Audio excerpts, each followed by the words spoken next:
제가 한국에서 안식년을 가진 지 이제 석 달 가량 됐습니다. 근데 요즘에 드는 생각은 제가 경계인이 된 것 같다, 경계에 서 있는 사람이 된 것 같다는 느낌입니다.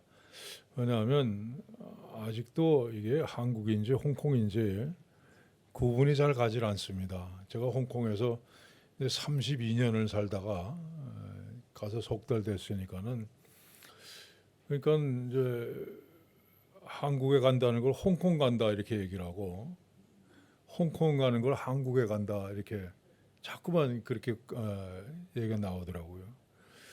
그다음에 뒤에서 누가 한국말로 떠들면 한국 사람이네 그러고 보다가 여기 한국이지 그러고, 근데 TV 보다가도 한국에서는 저렇게 하는구나 그리고 생각해 보면 여기 한국이고, 이렇게 아직도 이제 많이 헷갈립니다.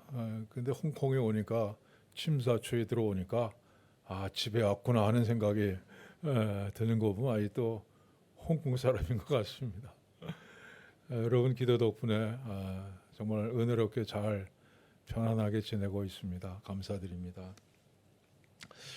43년 전 1980년 4월 20일 그 야마떼에 있는 성 안드레 기독센터 4층에서 7사람이 모여서 첫 예배를 드렸습니다. 구룡 한교 교회다 이런 이름으로. 이게 홍콩 동식교회 시작입니다.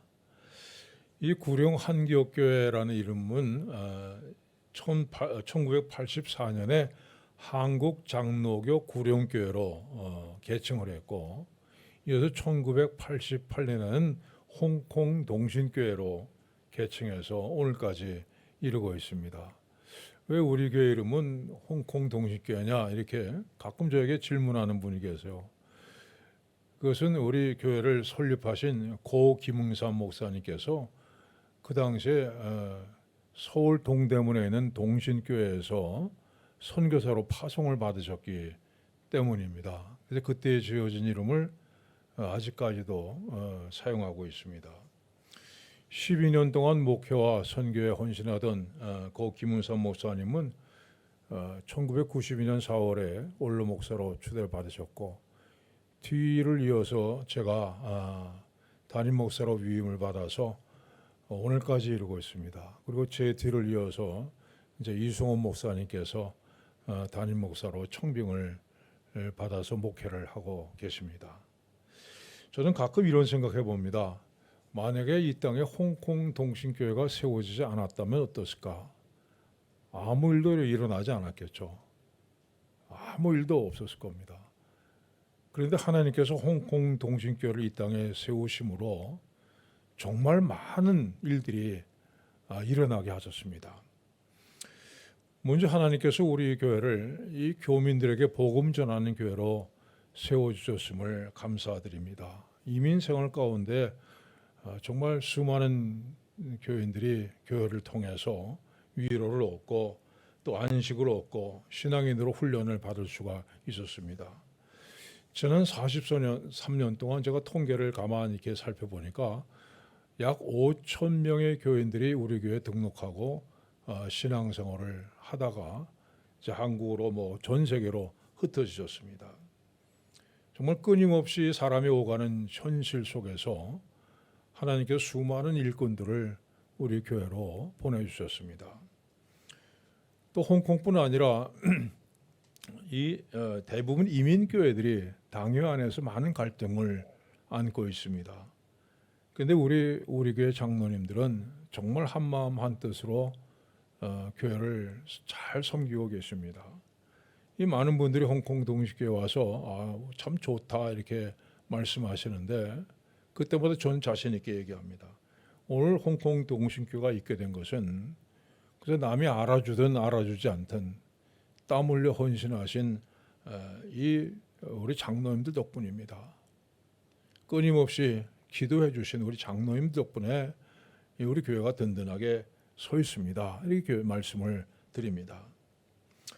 뿐만 아니라 하나님께서 우리 교회를 선교의 도구로 사용해 주셨습니다. 1982년에 마카오에 가나안 성경학교를 설립하고 중국 대륙에서 넘어온 중국인들을 대상으로 해서 신학 교육을 시켰습니다. 또 중국인 교회인 마카오 평안교회를 창립했고, 그다음에 중국 주해에 향주교회, 주책교회, 에덴교회, 신천교회 등 6곳의 교회를 개척했습니다.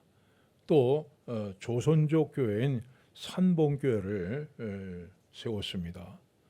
그리고 92년부터는 심양을 중심으로 조선족 선교를 펼쳐나갔고, 1996년에는 북경에 선교센터를 세워서 이 사역자들 장단기 교육을 시켰습니다. 또 92년에 마카오 한인교회를 시작으로 해서 2003년에는 교회 창립 20주년을 기념해서 필리핀 마닐라의 길복교회를 세웠습니다. 이 길복교회가 벌써 20주년이 됐다고 이제 6월 달에 20주년 기념 예배를 드린다는 소식입니다. 그다음에 25년에는 25주년 기념교회로 중국 창핑에 창핑교회를 세웠습니다. 2011년에는 30주년 기념교회로 인도네시아 칼리만탄에 세금바르 교회를 건축했습니다. 그리고 금년에는 40주년 기념교회로 말레이시아 생카에 교회를 건축하고 우리 교우들이 지난주에 가서 헌당 예배를 드리고 왔습니다. 또한 지난 44년 동안 우리 교회는 14명의 전임 선교사, 풀타임 선교사를 파송했습니다.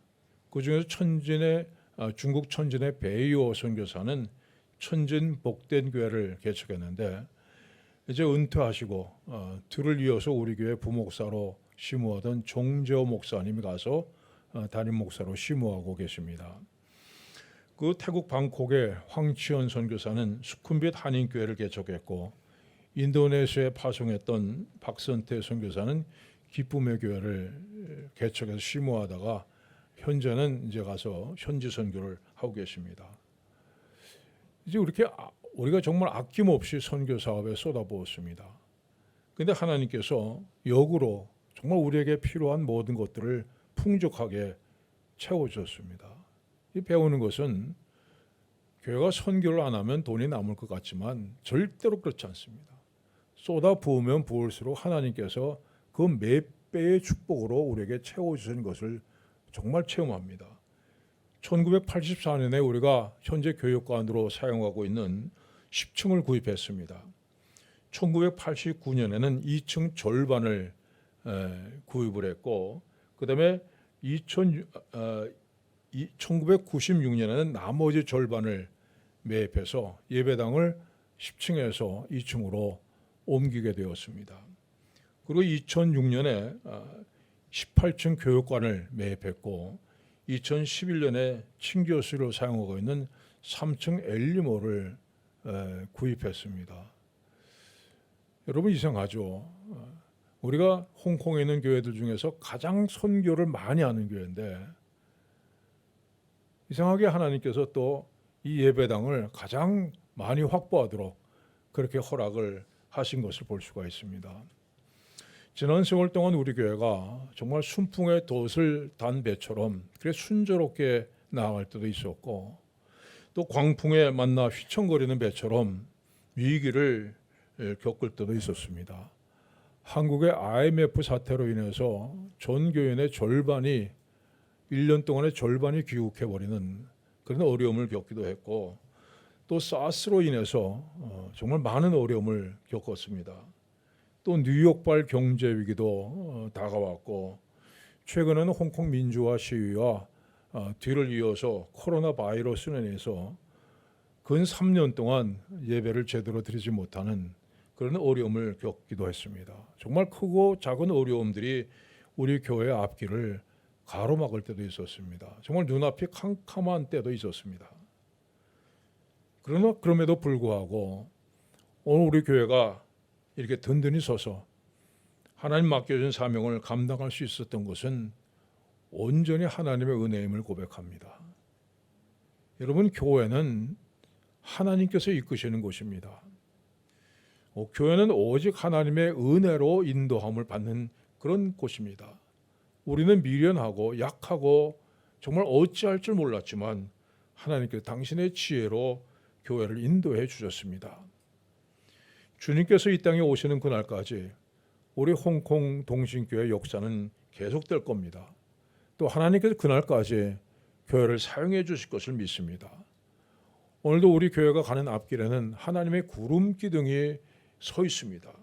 역사의 밤에 이르기까지 이 구름 기둥이 언제나 우리 앞에 서서 우리가 가야 될 길을 알려주시고 우리가 해야 할 일을 가르쳐 주실 겁니다. 주님께서 다시 오시는 그날까지 하나님께서 우리 홍콩 동신교회를 통해서 크게 영광 받아 주실 것을 분명히 믿습니다. 여러분, 초대교회는 상당히 초라했습니다. 뭐 교인이라고 해봐야 10명, 20명 정도 모였고 그 다음에 예배당이라고 할 만한 건물도 없었습니다. 또 교인들의 대부분이 아주 비천한 층이었습니다. 비천한 층의 부인들 또는 노예들 뿐이었습니다. 그래서 믿음을 가지지 않은 사람들은 도대체 기독교인들이 교회에 모여서 뭘 하는가 궁금했죠.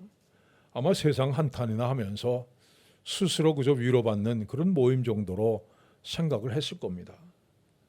그런데 사도 바울은 이런 교회를 너무나 사랑했습니다. 교회라면 교회를 위해서 자신의 모든 것을 다 바쳤습니다. 그는 자신이 교회의 사도인 것을 너무도 자랑스럽게 생각했습니다. 그 이유가 뭡니까? 그는 교회가 가지고 있는 가치가 무엇인가? 그 교회의 가치를 잘 알고 있었기 때문입니다. 그 교회를 사랑한 것은 교회 안에 무슨 학식이 높은 교인들, 유력한 사람들이 있었기 때문이 아니에요. 교회에서 무슨 좋은 프로그램들을 많이 했기 때문이 아닙니다. 커다란 건물, 수많은 교인들 때문도 아니었습니다. 그가 그토록 교회를 사랑하고 교회에 대해 소망을 가진 까닭은 바로 교회가 가지고 있는 그리스도와의 관계, 이 교회와 그리스도의 관계 때문이었습니다. 자, 오늘 본문은 교회는 그의 몸이니 만물 안에서 만물을 충만하게 하시는 이의 충만함이니라 말씀했습니다. 다시 한번 봅니다. 교회는 그의 몸이니 만물 안에서 만물을 충만하게 하시는 이의 충만함이니라. 여러분, 만물을 충만하게 하시는 이가 누굽니까? 바로 예수 그리스도를 뜻합니다. 근데 그 그리스도를 충만하게 만드는 게 바로 교회라는 거죠. 이 충만이라고 하는 단어는요, 플레로마라는 단어는 완전이라는 의미를 갖고 있습니다. 자, 교회는 그의 몸이니 만물 안에서 만물을 완전하게 하시는 자의 완전이니라. 그건 교회가 아니고서는 완전해지는 그리스도께서 완전해지지 않는다는 말씀입니다. 이 말을 제대로 이해하기 위해서 우리가 어렸을 때 듣던 신데렐라 얘기를 한번 해봅시다. 자, 신데렐라가 게모스라에서 온갖 구박을 다 받으면서 구진을 도맡아 하죠. 근데 하루는 왕자가 베푼 파티에 가서 왕자와 함께 춤을 추습니다. 그날 이후로 왕자가 깊은 병에 듭니다. 근데 왕자가 누굽니까? 여러분, 보통 사람이 아니라 나라를 이어받는 사람이에요. 만약 왕자가 미쳐버리거나 죽거나 하면 그 나라가 아예 망하는 겁니다. 이 나라의 모든 미래는 바로 왕자 한 사람에게 달려 있습니다. 왕자는 이 나라에서 가장 중요한 사람이고 어떤 의미에서 이 나라를 완전하게 하는 사람이죠. 다른 말로 충만케 하는 사람입니다. 근데 이 왕자에게 문제가 생겼습니다. 이름도 알 수 없는 어떤 아가씨 때문에. 그 아가씨가 다시 나타나지 않으면 왕자는 아무것도 할 수 없습니다. 아가씨가 다시 나타나서 왕자와 만나고 결혼을 해줘야만 왕자는 완전해질 수가 있습니다. 자, 그런 의미에서 신데렐라는 왕자를 완전하게 하는 사람입니다. 왕자를 충만케 하는 사람이죠. 신데렐라는 비록 천한 하녀처럼 살기는 하지만 이 나라를 완전케 하는 왕자를 완전하게 만드는 사람입니다. 그리고 신데렐라는 왕자를 통해서 가장 비천한 자리에서 가장 존귀한 자리에 앉게 되는 겁니다. 자, 그리스도는 부활하신 후에 하나님 보좌 우편에 앉아 계십니다. 그의 발 아래 천사들이 지금 엎드려 있습니다. 그는 장차 이 나라를, 이 세상을 완전하게 회복하실 분입니다. 그런데 그는 무엇인가 깊은 병에 걸려 있습니다. 이 부분이 채워지지 않으면 아무것도 할 수 없다고 말씀하십니다. 그것은 바로 이 세상에서 가장 보잘것없는 사람들이 모여있는 교회에 대한 사랑입니다. 교회가 그리스도의 신부가 될 때, 완전한 신부가 될 때에 그리스도는 완전해지시는 겁니다. 그래서 사도 바울은 교회는 그의 몸이니 만물 안에서 만물을 충만하게 하시는 이의 충만함이니라, 이렇게 말씀했습니다. 여러분, 교회는 그리스도의 신부입니다. 그리스도를 완전하게 하는 신부입니다. 그러면 교회가 온전한 신부로 그리스도를 만나기까지 이 세상에서 해야 될 일이 무엇입니까? 여러분, 첫째는 무엇보다도 교회는 분명한 믿음의 고백 위에 든든히 서야 됩니다. 예수님께 베드로에게 너는 베드로라, 내가 이 반석 위에 교회를 세우리라 말씀하셨습니다. 반석이란 베드로의 신앙 고백을 뜻합니다. 교회는 주는 그리스도시요 살아계신 하나님의 아들이십니다. 이 고백에 서 있습니다. 여러분, 그리스도라는 말은요, 기름 부음을 받은 자란 뜻입니다. 당시에 기름 부음을 받을 수 있는 사람이 셋이 있었는데 왕, 선지자, 그리고 제사장입니다. 자, 왕은 다스리는 사람이고 선지자는 가르치는 사람이고 제사장은 죄의 문제를 해결해 주는 사람입니다. 그래서 우리가 예수님을 향해서 그리스도라 부르는 것은 예수님께서 내 인생의 주인이 되셔서 나를 다스리시는 분입니다 하는 거 고백하는 겁니다. 그리고 예수님께서 내 선생이 되셔서 나를 온전한 진리의 길로 인도해 주시는 분입니다. 예수님께서 내 죄의 모든 문제를 해결해 주실 수 있는 분임을 고백하는 겁니다. 여러분, 이것이 예수를 그리스도로 믿는다는 말의 뜻입니다. 이 사실을 믿는 사람이 그리스도인이고 이 사실을 믿는 사람들이 모인 것이 바로 교회입니다. 여러분, 교회는 언제나 이 신앙 고백의 기초 위에 세워져야 됩니다. 이게 흔들리면, 이 신앙 고백이 분명하지 않으면 교회는 흔들립니다. 오늘날 인간의 냄새가 짙게 배어있는 그런 교회가 얼마나 많습니까? 누구의 이름으로 불려지는, 사람의 이름으로 불려지는 교회가 얼마나 많습니까? 예수는 그리스도이십니다. 이 신앙 고백 위에 세워지지 않은 교회가 얼마나 많습니까? 여러분, 이런 교회는 결코 오래가지 못합니다. 오직 주는 그리스도시요 살아계신 하나님의 아들이십니다. 이 분명한 신앙 고백에 서 있는 교회만이 언제까지 든든히 섭니다. 여러분 모두가 이 분명한 신앙 고백을 갖게 되시길 바랍니다. 예수님 나의 그리스도가 되십니다. 예수님 내 인생의 주인이 되십니다. 내 인생을 인도해 주십니다. 예수님 내 죄의 문제를 해결해 주시는 분입니다. 이 분명한 신앙 고백을 갖게 되시길 바랍니다. 두 번째는 교회를 통해서 여러분의 믿음이 훈련받아야 됩니다. 교회는 모든 성도들이 하나님의 뜻에 합당한 사람으로 변화되도록 훈련받는 장소입니다. 여러분, 그래서 교회는 뭐 몇 명이 모인다거나 우리 교회는 몇 층짜리 몇 평짜리 건물을 가졌다, 이걸로 판단되는 게 아닙니다. 그 교회에 나가는 사람들이 얼마나 변화됐느냐. 전에는 세상을 향해서 열심히 되는 사람들이 그 교회를 나가고 난 다음부터는 얼마나 하나님을 위해서 열심을 내게 됐느냐. 전엔 자기 위해서 화를 내던 사람이 이제는 하나님을 위해서 화를 내는 사람으로 바뀌는 것이 교회의 가치입니다. 여러분, 교회는 교인이 많다거나 돈이 많다 그래서 꼭 유익이 되는 건 아닙니다. 반대로 교인이 적다, 재정이 어렵다고 해서 교회가 손해보는 것이 아닙니다. 교회는 항상 이런 고백을 안고 사는 공동체입니다. 은과 금은 내게 없거니와 내게 있는 이것을 내게 주노니 나사렛 예수 그리스도의 이름으로 일어나 걸으라. 여러분, 이것이 세상의 그 무엇과도 바꿀 수 없는 교회의 가치입니다. 여러분, 교회는 오직 그 안에서 나사렛 예수의 이름이 선포되고 그분의 부르심을 받아서 모인 성도들이 서로 사랑하고 서로를 위해서 기도하는 가운데 예수님을 닮아가는 그런 훈련을 받는 것이 바로 교회입니다.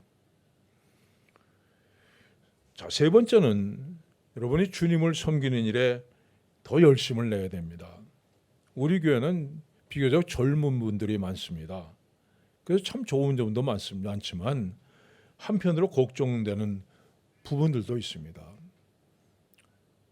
여러분, 우리 찬양대 이렇게 오늘도 보면 젊은 분들이 거의 없어요. 죄송합니다. 청년들이 별로 없다는 얘기입니다. 다 결혼하신 분들이 거의지. 미국의 기독교 저술가인 라일 샬러는 우리가 사는 이 시대에 완전히 다른 세 가지 세대의 사람들이 살고 있다고 얘기합니다. 첫 번째 세대는 세계 제2차 대전 이전에 출생한 사람들, 그건 1945년 이전에 출생한 사람들이고, 그 다음 세대가 1946년부터 1964년 베이비붐 시대에 출생한 사람들입니다. 그리고 그 다음 세대는 1964년 이후에 출생한 세대, 즉 산하 제한 시대, 한 자녀 시대, 이 시대에 태어난 사람들입니다. 1945년 이전에 태어난 세대는 다 이미 물러갔습니다. 그리고 1946년부터 1964년 사이에 태어난 사람들도 이제 점점 물러갑니다. 그리고 64년 이후에 산하 제한 시대, 한 자녀 시대에 태어난 사람들이 이제 세상의 주인이 된 그런 세상이죠. 그런데 이 세대가 곧 고생을 모르고 자란 세대입니다. 형제도 많아야 하나나 그저 많으면 둘. 어려서부터 최고의 대접을 받으면서 자랐고 충분히 교육도 받았습니다. 물건을 사도 시장에 가서 사기보다는 백화점에 가서 사고 명품이 아니면 몸에 걸치지 않으려고 합니다. 자기 마음에 안 들면 직장도 쉽게 그만두고 결혼도 쉽게 하고 또 이혼도 쉽게 하죠. 그런데 바로 이 세대가 우리 교회의 주축을 이루고 있습니다. 이 세대는 믿음 생활도 누구 간섭받기보다는 자기 기준대로 합니다. 우리 교회 여러 가지 프로그램들이 있지 않습니까? 수요예배, 금요기대, 하고 성령공 이렇게 했는데, 여러분 이 세대는 절대 자기가 세운 기준을 넘어가지 않습니다. 하도 심심해서 머리를 그 벽에다 찍고 있는 한이 있더라도 절대로 참여하지 않아요. 난 주일 예배만 참석한다 그러면 그걸로 끝입니다. 아무리 수요예배 나오라 해도 절대로 안 나갑니다. 그래서 이 시대는 정말 믿음 생활도 누구 간섭을 받지 않고 자기 기준대로 하죠. 그래서 여러분들 더 열심을 내셔야 됩니다. 여러분 부모님 세대는 누가 가르치지 않아도 자연히 헌신, 봉사가 몸에 배어있는 시대입니다. 여러분 세대는 스스로 열심을 내지 않으면 정말 하나님을 위해서 헌신하고 교회를 위해서 봉사하는 게 정말 어렵습니다. 헌신하고 봉사하는 것을 열심히 배워야 됩니다. 제가 처음 우리 교회 왔을 때 교인 숫자가 한 30여 명 있었습니다. 찬양대 한 3사람, 4사람 이렇게 서 있었는데, 근데 주일 예배 30명 모이고 수요 예배도 30명 모이고 금요기도에도 30명 모이고 그다음에 어디 바베큐 가도 30명 가고 그랬어요. 정말 똘똘 뭉치고 정말 삶을 교회를 위해서 헌신했던 그런 분들이요. 또 제가 언제 한 몇 달 돼가지고 우리 100명을 그리스도에게로 100일 동안 100명 전도합시다 그랬습니다. 30명 가지고. 근데 얼마나 열심히 전도를 했는지 100일 동안 71명이 등록을 했습니다. 그래서 어쨌든 30명 합치면 100명이 됐습니다. 여러분 이게 여러분 이전 세대 부모님 세대예요. 그때는 정말 하나님의 일이라면 교회 일이라면 내일 다 제쳐놓고 가서 헌신하고 정말 최선을 다해서 봉사했던 시대입니다. 여러분 열심히 배워야 됩니다. 사랑이 없다면 사랑이 없냐 이렇게 불평하는 것이 아니라 내가 사랑을 만들어내는 사람이 돼야 되고 좀 부족한 것이 있으면 이렇게 없냐 얘기하지 말고 그 부족한 것을 내가 채워보겠다 나서는 사람이 되어야 됩니다. 피리를 불면 춤을 추는 것에 만족하는 것이 아니라 이제 내가 피리를 부는 사람이 되어야 됩니다. 여러분, 우리 하나님은 가만 앉아 계시는 분이 아니라 지금도 열심히 일하시는 분입니다. 이사야서는 말씀합니다. 만군의 여호와의 열심히 일을 이루시리라. 하나님은 우리를 위해서 지금도 열심히 일하시는 분입니다. 여러분, 그렇다면 우리도 하나님을 위해서 열심히 일을 해야 됩니다. 열심으로 교회를 섬기고 열심으로 성도들을 섬기고 열심으로 복음을 전하는 이런 적극적인 삶을 살아가시길 바랍니다. 사랑하는 여러분, 교회는 그의 몸이니 만물 안에서 만물을 충만하게 하시는 이의 충만이니라. 우리 주님께서 너희들 없이는, 교회 없이는 결코 나 홀로 완전해지지 않겠다 말씀하십니다. 이게 바로 교회입니다. 교회가 가지고 있는 가치입니다. 하나님의 뜻을 온전히 이루어서 주님 앞에 온전한 신부로 서는 아름다운 우리 홍콩 동신교회가 되기를 축원합니다. 기도하겠습니다. 하나님 아버지, 그리스도께서 우리를 그리스도의 신부로 삼으시고 돌보아 주심을 감사합니다. 우리가 미련하고 연약하지만 조금씩 그리스도의 아름다운 신부가 되기 위해서 전진해 나가는 교회가 되게 하여 주시옵소서. 어려운 일 많고 참 답답하고 안타까운 일들 많지만 우리가 그리스도의 신부로 된 교회라서 주님 앞에 설 그날을 바라보면서 모든 어려움을 이겨나가고 또한 우리 자신이 아름답게 가꾸어 주님 앞에 드릴 수 있는 우리가 되게 하여 주시옵소서.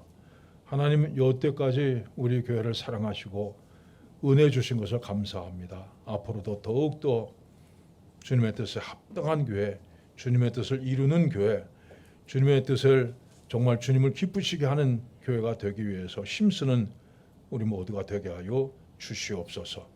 예수님의 이름으로 기도하옵나이다. 아멘.